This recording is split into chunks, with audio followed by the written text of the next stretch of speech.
I'm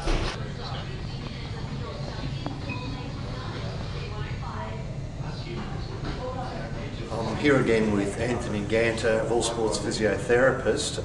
We're going to talk a little bit now about some more quite specific treatment regimes for the athlete in heavy training, preparing for a bout. Okay, Anthony, do you want to start talking us through perhaps the leg issues? Well, John, with the normal preparation of a training week leading up to perhaps a Sunday bout interstate, there's going to be quite a I can probably get him to move. Generally, it works quite well. After maybe get over it. General rule of thumb, get over like 80 or so.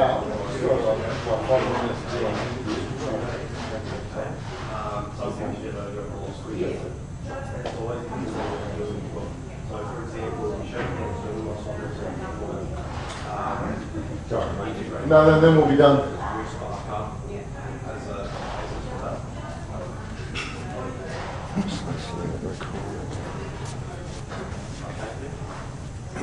I'm here again with Anthony Ganter, proprietor of All Sports Physio, expert in treating many of our elite athletes. Now, Anthony and I have been talking about quite specific issues relevant to athlete performance and recovery, and particularly in respect of heavy leg training immediately in, say, the week leading up to a bout. Do you want to talk us, Anthony, through some strategies that UTI might be able to use? Yeah, John, if for example you're preparing for a Sunday bout interstate and you're having a good 2 or 3 heavy hit-outs, they may not obviously be as long as a bout, but they'll have quite intense periods of high-level training in that week. Then optimising your recovery for that week certainly is going to enhance your performance on Sunday.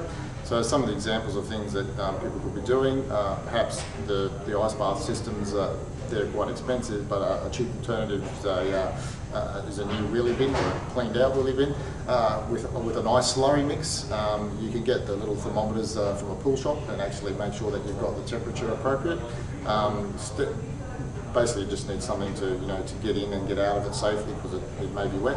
So once that's been sort of set up in one of your training venues, it's just a matter of finishing your training bout, 7 minutes to 10 minutes in at about sort of 5 to 7 degrees or thereabouts. Now, Anthony mentions it's important not to worry about trying to do it when you go home. It's a matter of finishing the heavy training and straight into the ice bath. If you, for example, John, live 40 minutes from your training venue, there's still that's 40 minutes that you haven't actually been able to do anything with it. So the result of the contact's still going to have an inflammatory action in your body, and instead of trying to optimise and minimise that sort of inflammatory period by getting in the ice bath straight away, you've sort of let that process take place.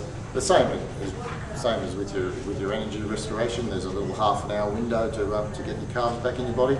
Exactly the same with the inflammatory cycle. If you can squash it initially, you're actually going to take the top off the peak, and that's going to make sure that your body's recovered the following day, and then 48 hours later you're going to have less DOMS, less muscle soreness, less muscle stiffness, and probably a more intense and better quality training session for the second or third session of the week.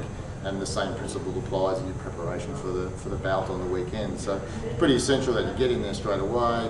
You'd have a shower at your training venue after the ice bath, you put on your compression tights, and that's how you drive home. If you had a very strong blow to one area of your body and you felt that was actually quite inflamed, then you'd actually have your ice pack on, strapped on as you drive home as well, and you'd actually be making sure that the little blood vessels that have been traumatised are actually not leaking out fluid in your body that's going to cost you later on down the week. Anthony also spoke to me off air about the use of golf balls and pressure points on the day following a heavy training session. Do you want to talk us through that? Yeah, the principle of that is that the high level activity in your muscle groups, especially your hip flexors, and that's tend to be a very common muscle group in a lot of athletes. 2 reasons. One is your hip flexors are very important muscle, and I'm sure you guys are already aware it's the muscle in your body that's actually going to bring your femur up closer to your chest. There's 3 major contributing hip flexors. One's psoas, one's iliacus, and the other's your tensor fasciae lata. And those muscles can become quite tight from the load of the training, but also because most of us in Western society are sitting like we do, or we are right now, John, which is sitting with a hip at 90 degrees, and that's actually put our hip flexors in a very shortened position. And if you happen to be an office worker, go to a heavy bout on a Tuesday night, do not much recovery at all, and then sit in your office all day Wednesday, sit in your office all day Thursday, and then drive for 40 minutes through traffic for your next training session, then you're delivering your hip flexors there in probably a fatigued, not 100% recovered and shortened state, and that leaves you vulnerable to both a decrease in performance but also an increase in risk of injury. So we use the golf balls basically as ischemic trigger point therapy. It's not that hard to be taught how to do it. Most of the physios around are fully aware of that, and we also then maybe take that a step further sometimes with dry needling, which is the use of an acupuncture needle to actually puncture into the muscle to decrease its muscle tone. And basically the tone in your muscle is a little bit like a light dimmer switch. If you do a lot of activity, then that sort of ramps up and the glow glows brighter. And if you can do some stretching and some ischemic trigger point therapy, then it actually drops it down. So it's just a matter of actually lying on the golf ball through the centre of your tensa fasciae lata and your glute med and your glute max. And then actually as you lie there, you have 15 seconds basically where the blood flow isn't able to actually get into that area of the muscle because the diffusion into the small little capillaries is at a certain pressure, and the body weight on the golf ball occludes the vessels, and that your body's response to that is actually to decrease the tension within the muscle. So it's quite an old technique, but instead of maybe a thumb or an elbow from a practitioner, like you've all had massages or physiotherapy before, you actually just get to do it at home. It's cheaper, it's easier, it's accessible to everyone.